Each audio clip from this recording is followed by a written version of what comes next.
Action! Action! So mga pre, yo, may guest tayo. So boss, kumusta? Okay lang po. Anong pinagkakaabalahan natin sa buhay?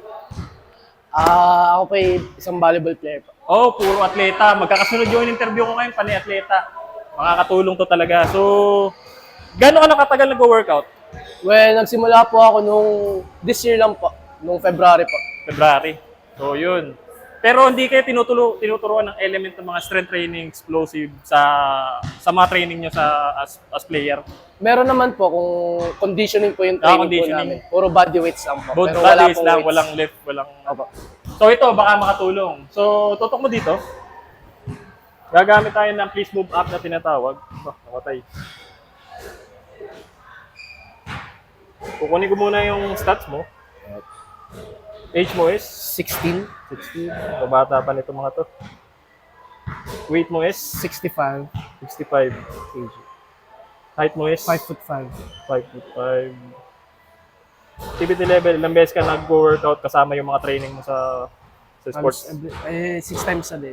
6 times a week. Okay, so 6 to 7 silagay ko na. So ito, fitness level mo is Advanced. intermediate, advanced. Okay. So ito, mga fitness goal, marami dito. Pero ang sa tingin kong swak sa'yo, based sa performance kasi yung gusto mo eh, di ba? Kasi athlete ka nga eh. So ilagay na natin sa athletic and balance. Although athletic and balance yan, magtutone ka rin yan kung gusto mo maging maayos ang physique mo. So, kasama rin yan. So ito, mga workout. Ito magiging workout mo, Monday to Sunday, nakalatag na. Okay. Ayan. Wala ka nang isipin pa, including rest day and active recovery. Tignan mo, may functional conditioning, agility and core conditioning, upper body explosion, explosive lower body and power. So check natin pa Tuesday mo. Simple. So bench press, pull-ups, pinagsama niya, overhead, bent over row. So yung weight, nakalagay na dito kung ilang set at saka repetition mo gagawin. Pag magpapahinga ka, may rest timer yan. Okay. Tutunog yan pag tapos na. Tapos pag hindi ka marunong mag-bench press, play natin video. Ayos. Yan. Nalagay na. So yan. Pag kaya mo niya, may alternative exercise. Magiging push-up yan. Max rep. So, diba? Nasa sa'yo na. So ito, napakalapit nito, nutrition. Ang calorie intake mo per day is 2,800 calorie. Siya na yung nag-compute para sa'yo. Okay, Monday to Sunday, nakalagay na rin yung workout mo.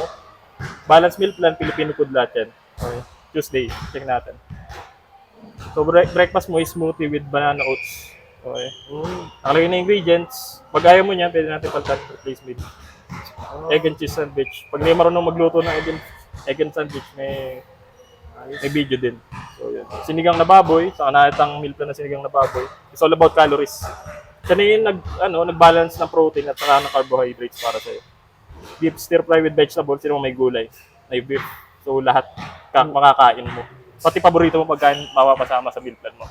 So ito, gandang tanong. So how's that?